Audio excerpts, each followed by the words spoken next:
It's bad. Anime. All right, and here we go. Hello, I'm John. And I'm Rob. And this is Bad Anime, the podcast where we decide, is this anime bad? And if you're listening in the Philippines, thank you so much. Yeah, thank you, guys. We are now number 27 on the comedy charts in Apple Podcasts in the Philippines. So I don't know what to do with that information, but thank you so much, I guess. I think just say thank you. I mean, I don't want to. People are listening because we're ourselves. If we start changing anything now, they're going to be like, oh, now they're selling out. They're posers. That's right. Just wait till next episode for a sellout. It's coming. It's impending. But do you know what else came? Me, because we watched Chainsaw Man. Is that what happened? I think so. I couldn't really tell. I couldn't really feel my lower body for the last few days. Okay, that's wildly concerning. We should have addressed this before recording. But anyway, actually, how did I feel watching this show? Yeah, how did you feel? What went on for you? Okay, well, actually, I have to talk about this right now because because if I don't bring this up, it's going to drive me crazy. It's something that's getting a little bit of attention from the Japanese audience. Mm-hmm. The North American audience isn't going to be aware because they have no reason to. Sure. So, everyone's been making a big deal about the intro. I know I've seen you post about it. Yep. Everyone's loving the thing. However, I can't take it seriously at all. Every time I try to listen to it, I start laughing hysterically. And for those of you going, what the fuck are you saying, Rob? Let me explain myself. The opening bit of the song, the Dorok Mirai, A Beautiful Star, that whole bit, that's a sample. And it threw me off so hard when I heard it. I actually started crying because not only is it a sample of Morning Musume, one of the most popular female J-pop groups of all time, they also sampled probably one of the dumbest songs they've ever written. Wow. Well, written by the production company behind them. For those who don't know, Morning Musume is this weird thing over in Japan. This thing. Not even a band, a thing. Well, it's not a band. It's a brand and an entity. Because how it works is like, it started off in '97 with 5 girls. And what they kept doing is they kept bringing in more girls, typically younger. And when girls get too old, they graduate. So it's not really a band per se. For the longest time, it was one guy writing everything. So it kind of had the same artistic vision throughout. Interesting. He has since stepped down. I think he had some medical issues, so he just couldn't do it anymore. So it's just been this long-running, basically music kind of factory with the only consistency being a large number of girls. Wow. So, and yeah, I think they've had like at least 72 singles with videos in there since '97. So, okay. So this is like a big cash cow that they just kind of trade out girls, and it's like it reads like as a school, or it reads as like kind of what like Gene Simmons and Paul Stanley have described what they want Kiss to be like eventually, which is just like just throw some new people in there with face paint, and boom, you got a new Kiss, and we'll just keep it going, keep making money off this baby forever until we're dead. Yeah, no, and like it's like many other entertainment properties, like the Harlem Globetrotters, or like any other any other property like that, where it's the brand and the gimmick and the shtick that matters, not so the individuals involved. Right. So it's a great group though, because they have some really good stuff. I love the stuff that came out specifically between the years '07 and '09. So go check out that era of Morning Musume, the 8th and 9th album. Go check those out because those are actually good for everyone who's interested in that kind of thing. Cool. This was an earlier song that got sampled for the intro of Chainsaw Man, and I'll show you the song in between recording sessions today. But when I heard it, I just started laughing too much, and I know everyone loves the intro. I'm like, I'm sorry guys, I need another like month before I can even listen to the song without cracking, because that refrain comes back a few times. The Dodo Kamila, A Beautiful Star. It does. And I keep hearing that, and I'm just like, all I hear is the original cut, and I'm like, oh, this is the dumbest sample they could have chosen. I get it. It's probably for the lyrical content. Like, look, the legend, like, a new beautiful star. So, like, I get it. I get why they chose it, but it's just so distracting. It's probably meant to be ironic. Wow, And- I had no idea Well, no, that it's this was a sample of anything. That's pretty great information actually for Well, yeah, for because me. it's only getting any attention on the Japanese side of things, because Morning Musume doesn't really exist outside of Japan at the moment. They did play one show in New York that I'm aware of at 2014, which I was at. And, Oh yeah, you were there. That's right. I remember you going to that. oh, it was great. It was. Did you go with Ian? Yeah, I went with Ian. It was Just for context, everybody, Ian is like a friend of ours, but like, you know, more of an acquaintance. Like we know him like decently well, but yeah, I wouldn't say we like hang out with him all the time or anything. especially not at the time, because Yeah, he was in great. Canada. He went to he was living in Toronto or Montreal at the time, I believe. At that time, yeah, he was in school in Montreal, and it was amazing because I had just gotten back from Japan when I was studying there, and he just hits me up out of the blue, probably over Facebook at the time. He goes, "Hey Rob, I saw you just got back. By any chance, are you into this group called Morning Musume? I've been really wanting to go. I really want to go to the show in New York, but no one wants to go with me. I figured since you got back, you might know who they are." And I'm just like, I hit him back almost immediately. I'm like, "Brother, I've been a fan of theirs long before I went to Japan. So let's go." And the funniest part about this whole thing is that he does not strike me, or he did not strike me beforehand as the person that would enjoy Morning Musume or anything J-pop, K-pop, anything in that realm. He just didn't seem like the guy. He seemed more like a classical music / like death metal kind of dude until that point. And I was like, wow, this actually opens up a lot of doors, and it makes me think about him a little bit harder. Well, no, yeah, it's so funny. Unfortunately, at the time, or just the perception of him that he was kind of a musical snob. So the fact that he wanted to go see, like, again, this music factory of a brand was Wild. People reached out to me about it afterwards, like, "Hey, Rob, did you go to Ian with this thing? What was this thing?" I got What so much. was that thing? And why are there so many small Japanese girls there? Exactly. And at that time, I think, yeah, one of them was just Sayumi was Missy. I forget how to pronounce her last name exactly, but she was a member who was in there for like 12 years. Whew, geez. And they were like, "Okay, you like have to retire now." like super senior status over there. Yeah. Oh my. Wow. goodness. Well, I mean, I guess that's the theme song for Chainsaw Man. I didn't really, I didn't know any of that. I didn't know any of that. Just that one bit, the Dirok Melai, A Beautiful Start. That bit is the sample. The rest is totally original. So I'm just like, why include the sample? I did dig. I don't understand why they would have done that, but I did really dig the opening bass line. A lot of people have been really deconstructing the opening of Chainsaw Man. Like there have been so many YouTube videos that came out in the past few weeks. I mean, Chainsaw Man premiered October 11th on Crunchyroll as an anime. It came out in 2018 as a manga, and it went through 2018 to 2020 in physical print, but now it's online only, I believe. Okay. And it's still going. Nice. So when it did come out, there were videos everywhere of people being like, "Oh, like breaking down the opening sequences," and I haven't watched any of them yet because I like surprises and I like to figure things out myself a little bit As you go, yeah. as I go. But eventually, I'll probably sit back and watch them because I am sometimes dumb.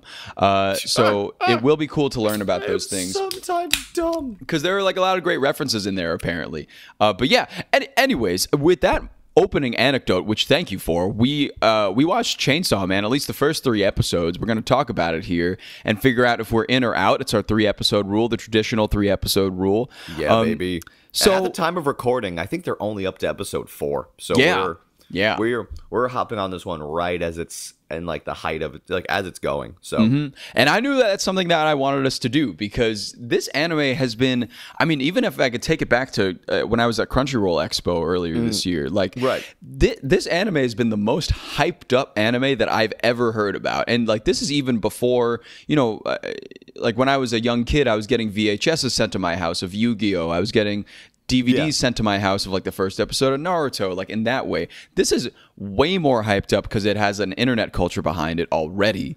And the manga's doing fairly well. So and it was at the point where, you know, I was at the convention and there were like so many Chainsaw Man cosplays, but they were done perfectly. Like they looked so good. The chainsaws were out. Like people worked very hard on these. And I was like, wow, there's already insane cosplays for these and the anime hasn't even come out yet? Do you guys know if it's even gonna be good?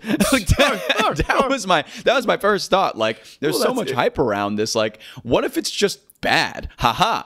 perfect for us to cover then. Perfect. It'd be Ooh. perfect for us to cover if it was. Or, you could get the unfortunate scenario where the manga is good, but then the anime turns out to be X-Arm, and you're like, well, that's a shame. Yeah. So and if it just doesn't turn out well at all, right? But that's kind of cool and risky for people to like stake their claim so hard in something. Because even though they know the story, that's no guarantee that the adaptation is going to be good. Right. So I commend them for being so, for being so gung-ho about this property without that much information behind it in terms of who's, if it's going to be good or not. But I will say, everyone's been talking about Chainsaw Man for months. Yeah. I remember hearing back probably in spring or maybe the beginning of the year even. When they talk about like, it's coming out in October. It's coming out in October. And of course, at the time, I'm like, okay, Gundam's coming out in October. So let me be excited about that first. And then, so everybody calm down, everybody. So, we have a legacy franchise that's renewing their vows together with us. I need space for me. And everyone I know who is also a weeb has been hitting me up. It's like, Rob, have you watched it yet? I'm like, I told you guys, I only watch things in the first 3 episodes now. I can't start on episode 1. I have to wait for the first 3 to come out and then start weekly on episode 4. And they're like, cool. Weird, but okay. Weird. Like, why do you have like a talk show about it or something? You strange man. By the way, oh, that's right. Yeah, I mean, I figured it would be a good thing to watch for us. It was just so, immensely hyped up. Like, how could you not watch it, and how could you not be curious about what exactly is going on with this cultural phenomenon? Obviously, like, we have not read the manga, to my knowledge. You haven't either. No. And to just kind of experience first time what the anime is like, I do have somebody who has been informing me, and yes, this man is one of the doormen that I see on a daily basis. Oh, nice. He has been telling me, he has been like, yo, man, you watched Chainsaw Man yet? Or you hear about Chainsaw Man? And I was like, yeah, man, I watched the first 3 episodes of Chainsaw Man. He was like, yeah, man, it's sick, right? And I was like, yeah. He's like, yeah, but there's not enough boobs. It's like, what do you mean there's not enough boobs? Because the manga apparently just has way more boobs.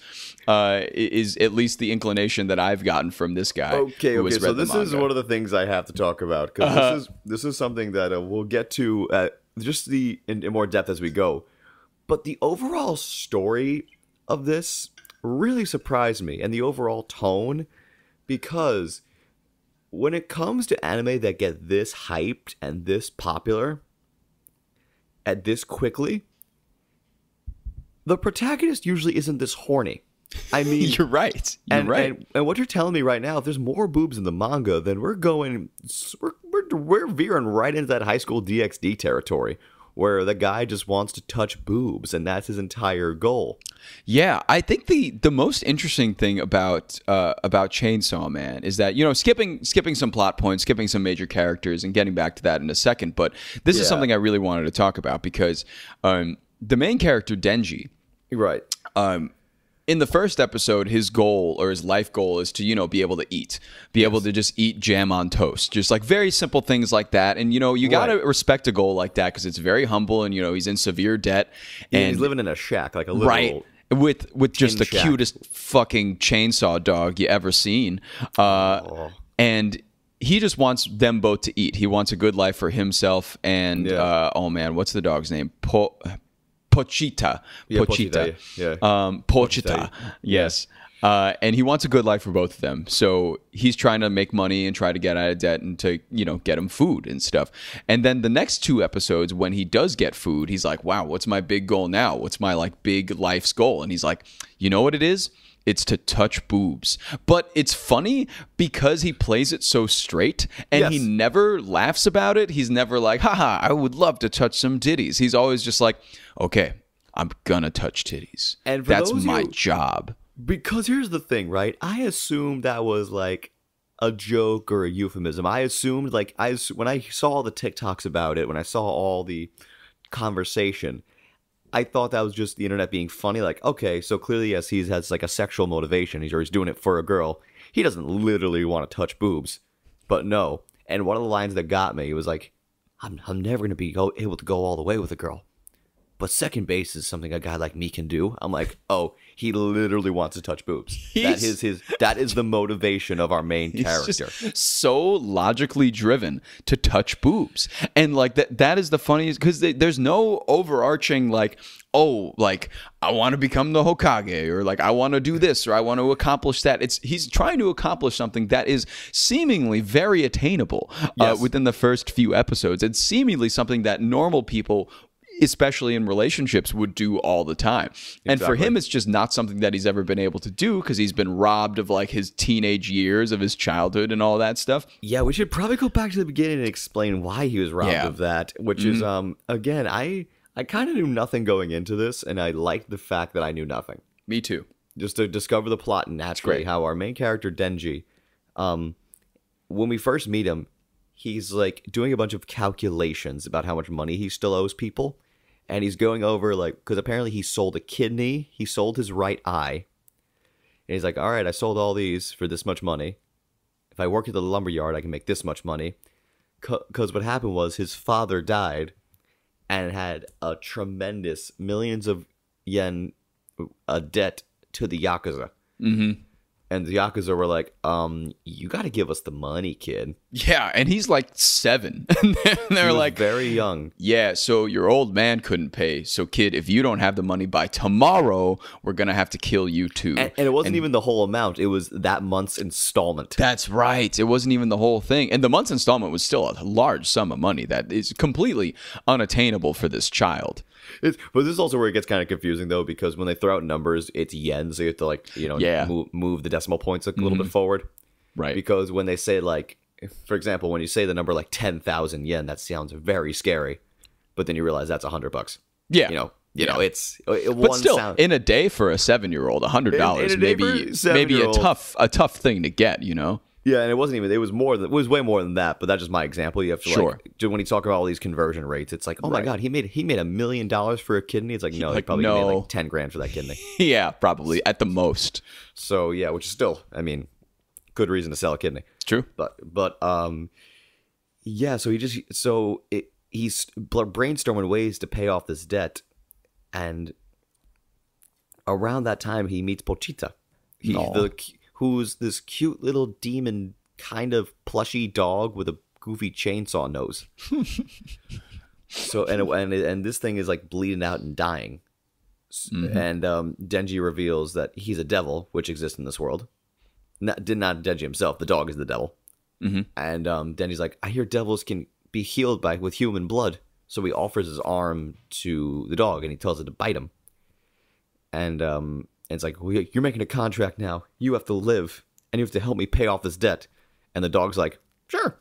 Yeah, the dog is just like, woof. Yeah, I'll be there, bro. No problem. And it's part chainsaw. So Denji immediately uses it to kill a bigger devil in front of the Yakuza bosses. It's so funny how in the early section of this show, how Denji uses Pochita as a chainsaw, but like it's so funny because you would think he was holding a chainsaw with how he's killing these things, but it just kind of like pans out and like the lens widens up and he's just holding this cute ass orange floofy dog. Yeah, that has a chainsaw nose. It's so funny to just see this dog be like, meep, and he's just like slashing these devils with it and stuff. But yeah, what you were saying, he slashed that devil. He killed that devil in front of the Yakuza bosses. And the Yakuza guy, you know, he didn't obviously get the money that he needed that day. But the Yakuza boss was like, you could be useful for our future and what we need to do. Because, you know, devil hunters in this world are not really available, and a lot of them are used by FBI or whatever have you, kind of like these services, CIA-esque. And it's crazy because what the Yakuza wants to do is they're selling the corpses on the black market. They're selling like devil corpses and like parts and stuff like that. So they want to get in on this industry on the ground level. And it's like, and it's one they can't get into through legal means, so because it's the Yakuza. So like, all right, we're gonna have this child who has all this money kill all these devils, and that's the lot Denji's in. And it's the way he's been for a while. Yeah, pretty much. And that's the whole setup of the first episode. And the first episode is him it's a day in his life, basically. He's just kind of he kills a few devils. Up until the halfway point, or like up until the final third of the episode. So you get a glimpse of Denji, like how he's in the situation. Everything gets explained. and it's told very well, very concisely, I gotta say, because there was never a question in my mind. I'm like, good, Yeah. I get it. Yeah, And it was very well done, and it was very well segmented too, and even to the point where like he would kill devils and then bring their parts to the Yakuza, and the boss would be like, well, here's your money, but subtracting out, a finder's fee because we found this devil for you to kill. all the fees. We and all supplied that, like you all of this stuff, and you still owe us like a debt for it. So at the end of the day, you get about the equivalent of like $1. Yeah, like $200. Like even that. Yeah, if the kill was worth like a couple $1,000s, he would get like $200. Yeah, like a very small amount, and then he would have to like then he would still owe money, so he'd be left like $18. And it's like, well, this will get us to the end of the month. Right, exactly. And he would still have to just like eat a slice of bread for dinner or something like that. Yeah, him and Pochito would split a slice of bread. Which, like, anime knows how to make anything look good, but that slice of bread in that moment looked delicious. I don't know why, but I was like, man, they're trying to sell this as like he's living on nothing, but that slice of bread, man, that slice of milk bread, damn, looks pretty damn good. All right, Denji. They especially in the second episode, when they show the bread in the second episode, that bread looks like bread. Yeah, it looks like bread, baby, with the jam on it and stuff. Ooh. So speaking of bread, Denji needs it real bad, and so he does. This is true. So at one point, the Yakuza guys, they bring him to like a warehouse, and if I know anything about Japanese fiction, it's that abandoned warehouse scenes mean trouble. It's my favorite Sentai or Kamen Rider thing or Metal Hero thing. Once there's a abandoned warehouse, there's going to be a cool ass darkened battle scene, and it's going to be awesome. Yes, and it's a problem if there's an abandoned warehouse. Exactly. For our main character. And of course, I've been kind of avoiding the Devilman comparisons, which there are a few here. There are a number. I was going to bring this up at some point, and how many similarities and relationships there may be to Devilman, especially in the whole idea of devils being these beings and our main character being a devil/man. Well, we'll get to that right eventually. Now, because what happens is, because this warehouse scene reminded me very much of the nightclub scene in Devilman. Oh, yes. You know what it reminded me of? It reminded me of the airport hangar scene in Devilman Crybaby. Yeah, yes, because like the devil looked a bit similar to that one, where he was this kind of sludgy guy with like a face, but the faces would be the faces were different and stuff. Oh yeah, that scene they butchered horribly from the manga. Let's not talk about that scene. Exactly. I know. Yeah, no, we can move by. We can move past that. Yeah, we did an episode on Crybaby, so if you want to hear our opinions on Crybaby, go for it. Just go check out that episode. It's a good one. It's a long one.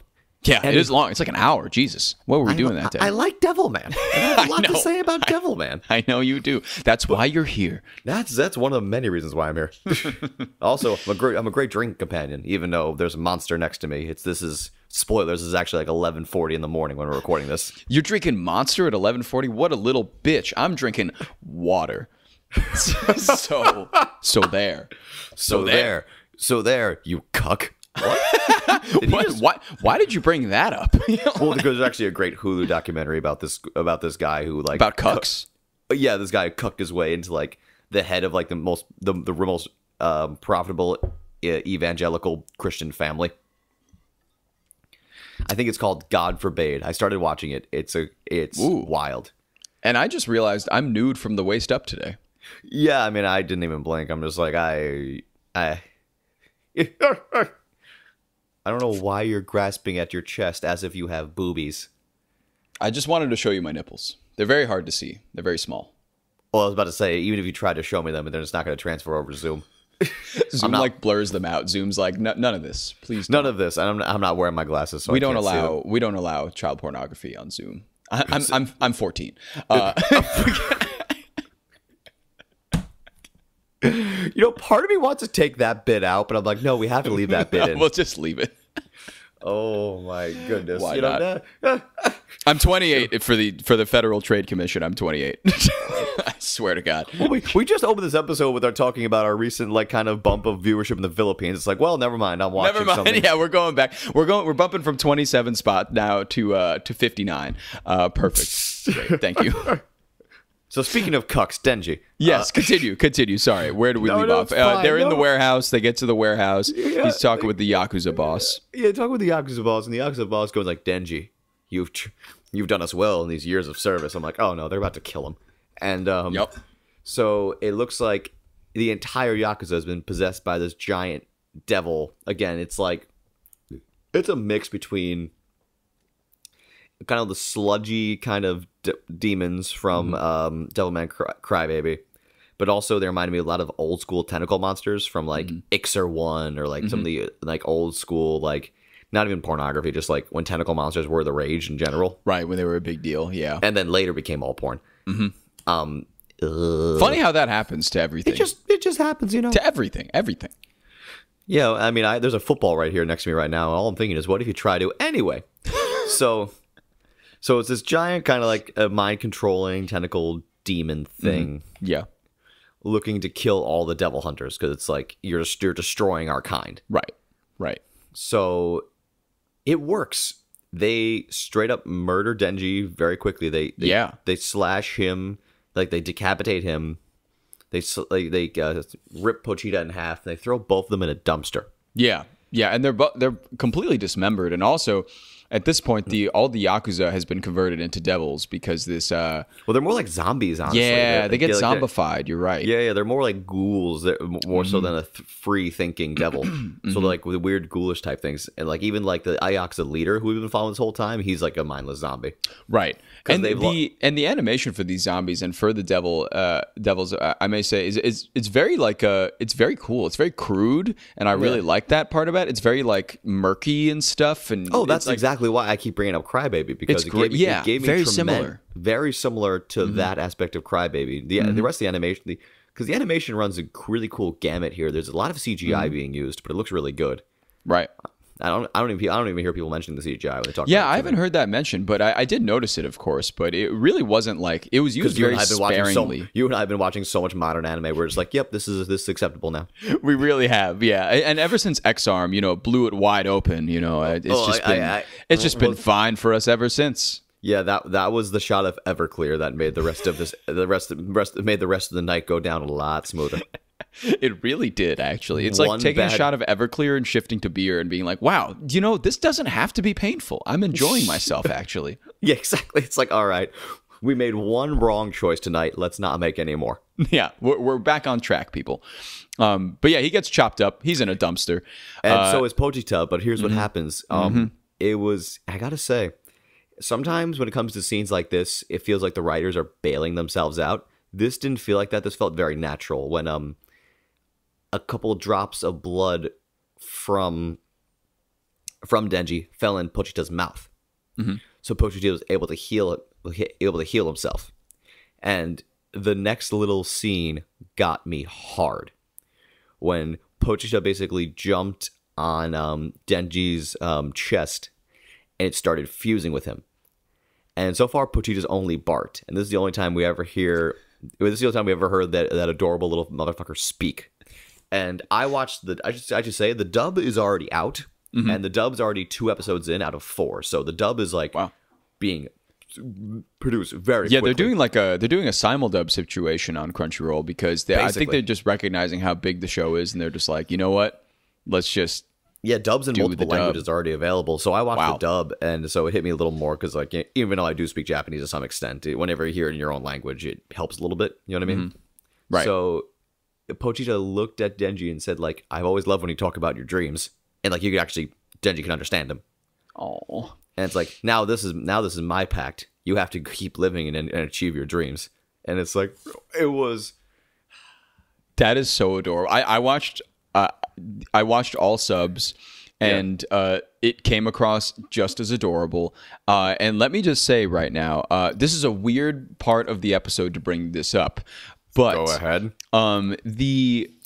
The Japanese voice cast for this show is incredible. Yeah. But also they're all so hot.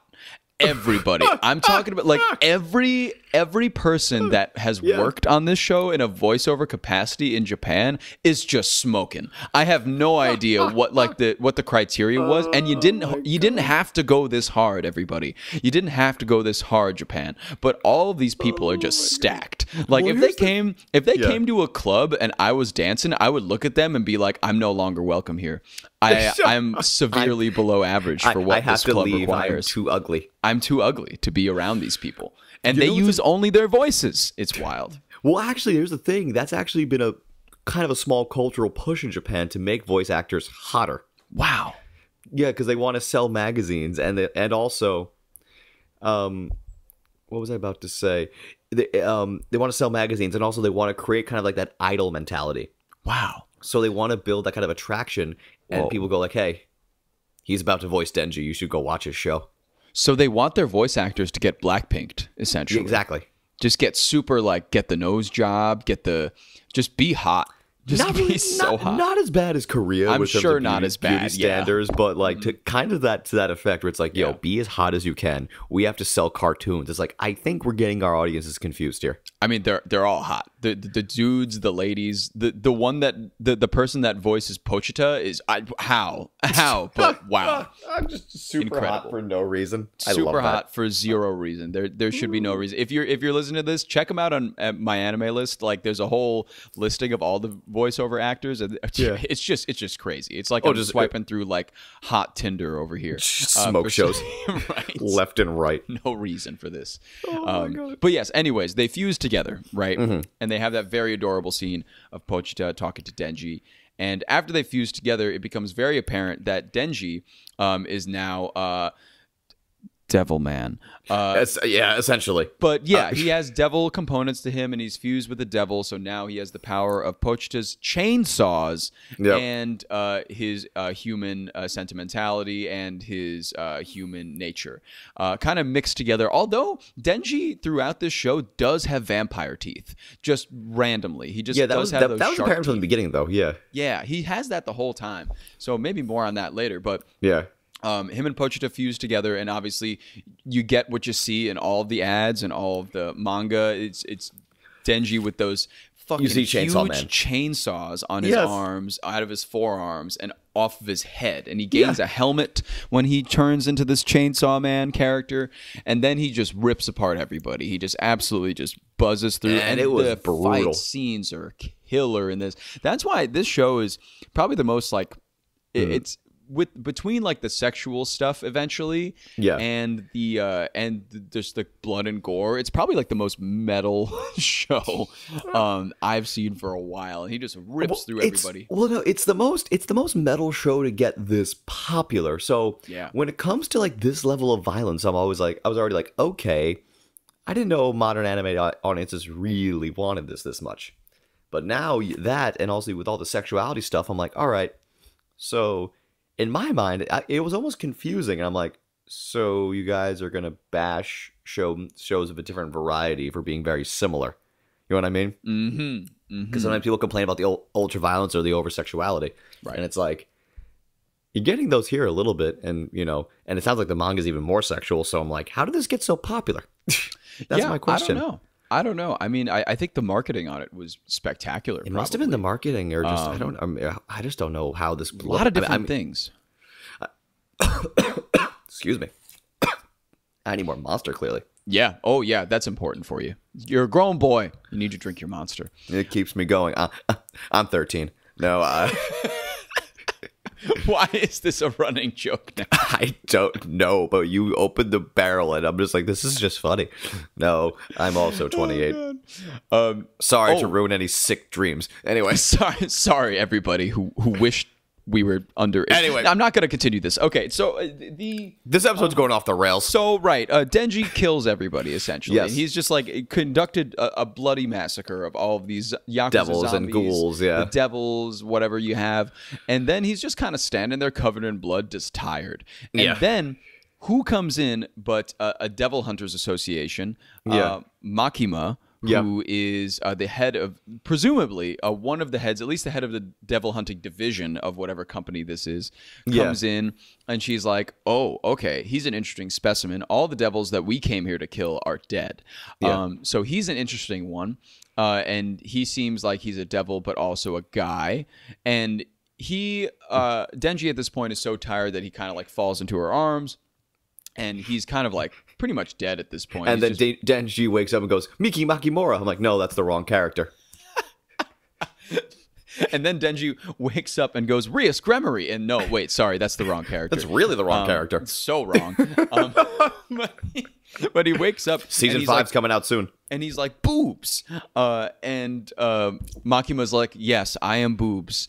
And she's like, listen, you have two options. You can either come with me and work for the Devil Hunters Association, and you'll be able to eat whatever you want all the time, and we'll sustain your life. Yeah.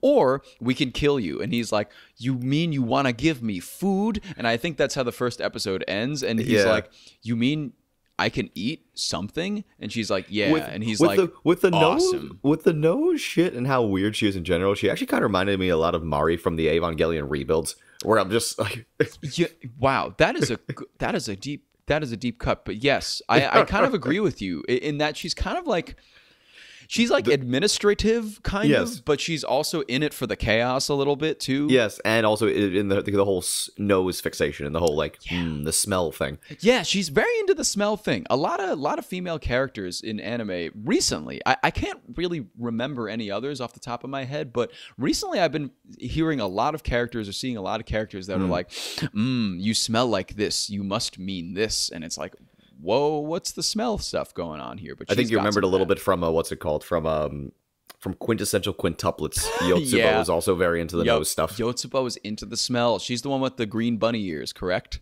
Yeah, she was. I hate that I remember these things, but I do. You're saying that with a giant smile on your face. We still need to watch season 2 and the movie. And the movie. The movie is very important. I actually got an email to my work email about the movie premiering. Wait, and really? I was like, yeah, to my work email. I didn't send you a screenshot because I was going to do it and I forgot. I got you. But I got the email and I was like, what is life right now to get this at my job? But yes, anywho, then we go into the next few episodes. And the next few episodes blend together a bit, but it's basically Denji getting acquainted with everybody, recruited. He's basically in this Devil Hunter division, but he's in this specific division of this company. A specific squad, yeah. Yeah, it's a specific squad that's into experimental stuff. So he is paired with this guy, Aki Hayakawa. Hayakawa, who is the kind of... if I want to say Sasuke-looking guy to his Naruto. He's the stern Blue Ranger in any Sentai team. Yes, very stern. Very, like, by the book. Very, not up for anybody's small bullshit. Very, like, oh, yeah, I'm the guy in charge. Like, and you have Denji, who is the Red Ranger, who isn't, like, the best leader, but he's the most powerful. Yes. And then we meet another character, Power.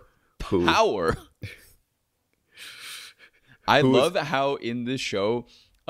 well, she is like kind of like a devil / person as well. 02. No, she just looks like her. That was another thing. I saw the red horns and I was like, all right, we're going to have a field day with this. The red horns with the pink hair, I mean. It's so on the nose. It's just so on the nose. It's just like weirdly specific. And I mean, way too specific. Well, this manga did come out in 2018, you said? Mm-hmm. That was the same exact time as Darling, so. Yeah. Who knows? Someone could have just had a big boner for 02. Somebody could have had a big boner for 02. Somebody could have had like a cross studio working at this time for both studios, for the anime and this manga, possibly. Well, and also, you know, at the time, everyone who didn't watch the show had a boner for 02. Of course. And then if you watch the show, you're like, I don't know how I feel about this character. Actually, never mind. This is kind of strange. Yeah, but that's Hero's Girl. But Power is 02, and she comes in, and my favorite thing is about the show is people consistently in the show addressing the absurdity of the situation, and Denji saying, well, Denji first, before this episode, before Power gets introduced, he's like, all right, so now I got to eat udon for the first time, and I got toast this morning. Man, my life is awesome. I've achieved everything I wanted. Pochita, like, you can rest easy because I've reached all my goals I wanted to reach. Right. And then he's like, but what are some other goals I want to reach? I just can't say this is the end. Like, I have to have something to work towards. You got to keep pushing. And then he's like, I want to touch boobs. And that's when we get the boob touch arc, I guess we're getting right now. And now he's like, all right, cool. Touch arc. This is insane. It is a boob touch arc. And he's like, whose boobs am I going to touch? He's like, Makima probably won't let me touch her boobs, but I'm in love with her because she gave me food and rescued me. But There's also this imagery about Denji being a dog, or this kind of like device about him being a very obedient dog throughout, and it's very, very accurate, especially when he had Pochita, of him just being this fusing with Pochita, being like an actual dog, and following everybody's will and kind of being a and good boy. Makima having a very strong mommy slash pet owner kink. It's like, okay, this is a lot to handle right now. Yeah, it's a little strange, especially during November when certain people are abstaining from certain things. I don't know how this episode would affect them. Yeah, I don't know. Whoever those people are, we sorry. Keep up the good fight. Just keep it up. Yeah, well, I mean, keep it down technically, but keep going. It's gonna get up there. You just have to deal with it. You just have to look it right. You have to look life right in the face and say, "Not today. Not today." Just turtle it back in the shell. Don't worry, boys. Yeah. So that was gross. Thank you. But Denji now wants to touch boobs, and now Power gets introduced as this other character in this specific division, and she's kind of a devil/person as well. And and that's to your point, it's the whole like this is an experimental squad, right? And she comes in, and Makima's like, "Oh, this is Power," and Denji's like, "What the fuck? How is her name Power? That's so stupid." And he starts being like annoyed that she's there and being like, "No, this is so stupid." And Makima's like, "You guys are gonna work together," and Denji's like, "No." And then he looks and sees her boobs, and he's like, "Yeah, actually, you know what? Nice to meet you. Maybe we could make this work. I think we can make this work." So then. We get a combination over the next 2 episodes of Denji, who's now living with Hayakawa, working with Hayakawa, and then working with Power. And working with Hayakawa is a very, like, they don't really like each other. Hayakawa's like... They hate each other, yeah. Yeah, Hayakawa, like, starts to... And in one of my favorite scenes in the show, Hayakawa's like...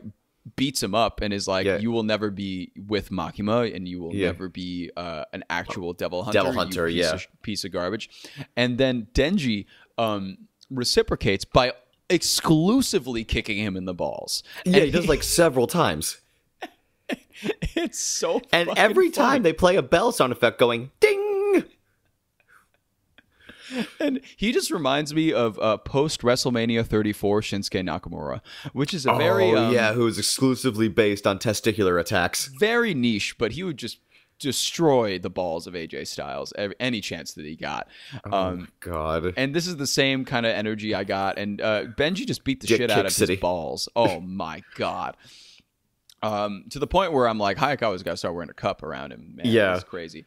But yeah, so that happens, and they're kind of like living together because Denji's assigned to live with them. Because if he gets away, there are orders to kill Denji if he tries to run. Yeah, if he tries to run, he's dead. So then there are a few episodes, or the 3rd episode we get, where Denji is now working with Power on a few missions after fucking up a few times, after killing a devil sea cucumber, after fucking up and kind of doing some weird stuff with Power. So now they're together on this mission. And Denji and Power are together, and Power enlists Denji's help in getting her pet cat back. Yeah. So that's Meowie. The whole 3rd episode, and Meowie is her pet cat, and they go, who's imprisoned by this giant Batman. He's not Batman. But no, he's a Batman. Yeah. He's just a giant fucking devil bat. And that's basically where, I mean, they fight, obviously, Power aimed to give Denji to this bat as an offering. Because the bat was saying, "I'm going to kill the cat, but give me human blood and we're okay." Right. So Power, I guess, being unaware of the fact Denji is a devil, offers him to the bat. The bat tries to drink Denji's blood. It's like, "This is disgusting." Like, ew. So he eats the cat. Power loses it. He eats Power. Denji loses it because "you taken my boobs." He literally says, "Those are my titties." How dare you? Then he turns into Chainsaw Man, and we get a really cool fight between him and this giant Batman creature. It's pretty sick. And I love how what they did here was very smart, because when they ended the episode, all you see is Denji winning. You don't see him retrieving Power or the cat. Right. You don't know if he got to touch boobs yet. And weird enough, that's the cliffhanger for the 3rd episode. No, that makes sense. It makes total sense why it is, because now that's the perfect thing to lead you into episode 4, where it's like, because Power insinuated, like, you get my cat back, you can touch my boobs. So, did she get the cat back?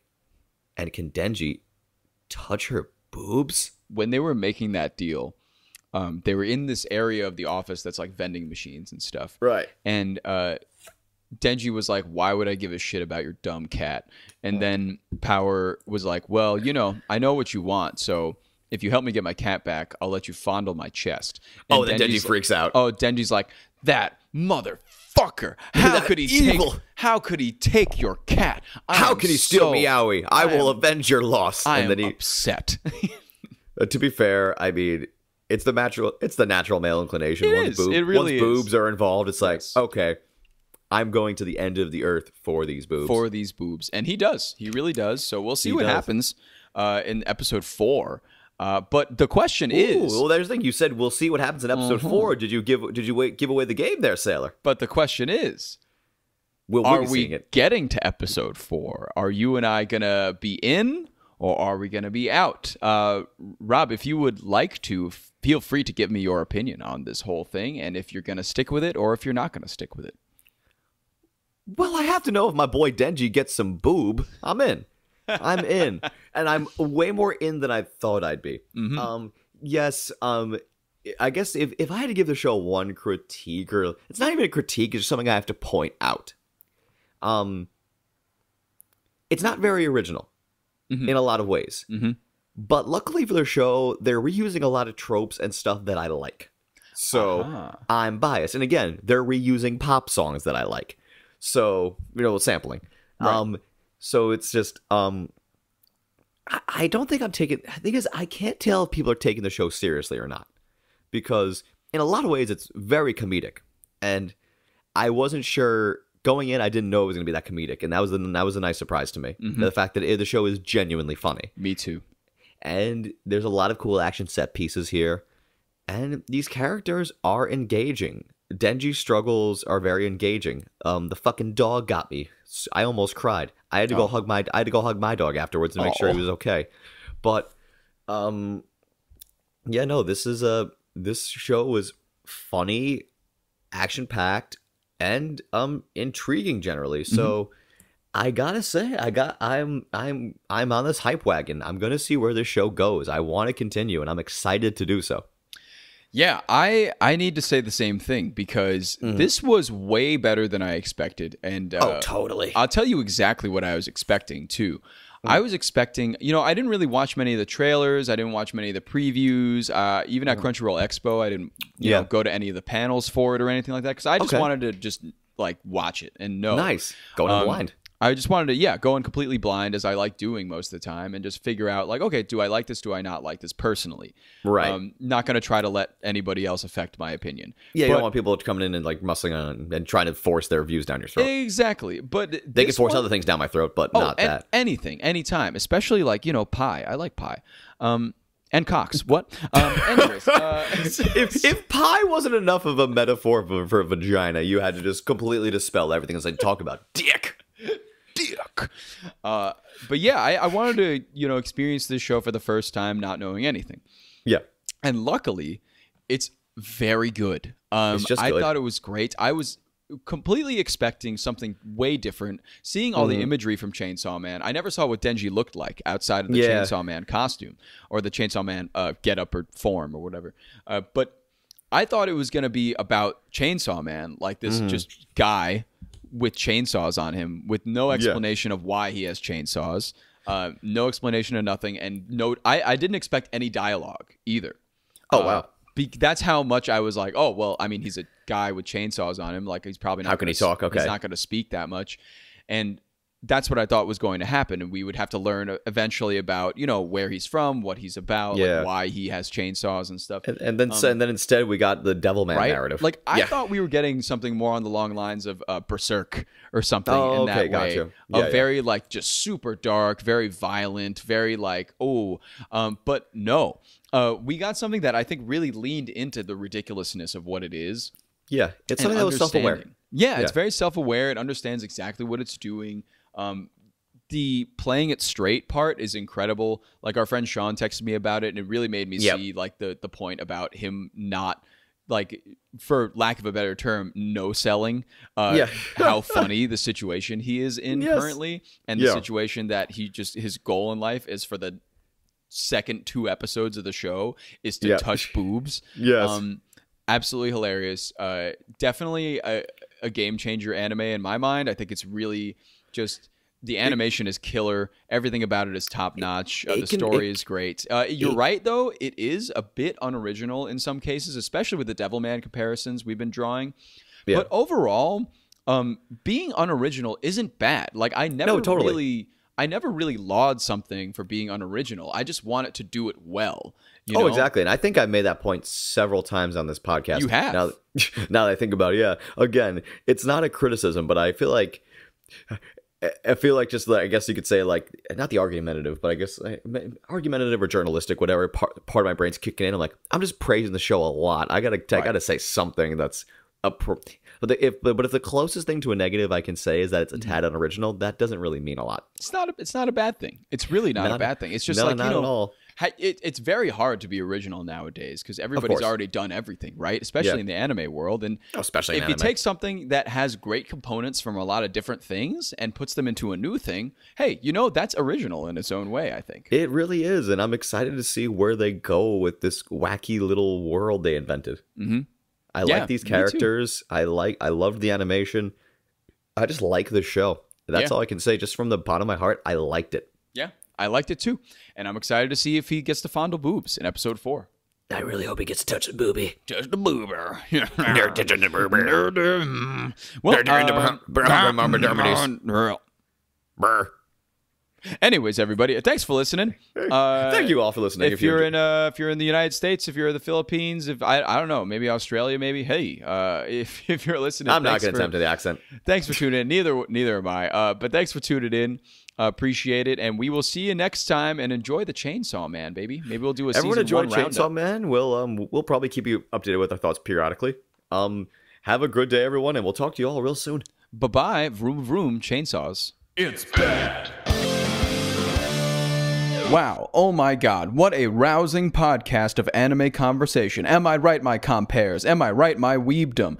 Anywho, yeah, you can send us a message if you want. Did you like this podcast? Did you hate this podcast? Do you want to kill me? Do you want to drench me in Calaxosaur blood and watch me drink it? That's fine. Just send us an email at badanimepod@gmail.com or DM us on our Instagram at badanimepod, all one word. You can also find us on YouTube as Bad Anime, and you can leave a comment on whatever video you want to leave a comment on. We'll read them all anyways. We don't care. I love you. Kiss, kiss. Simple Equations Podcast Network.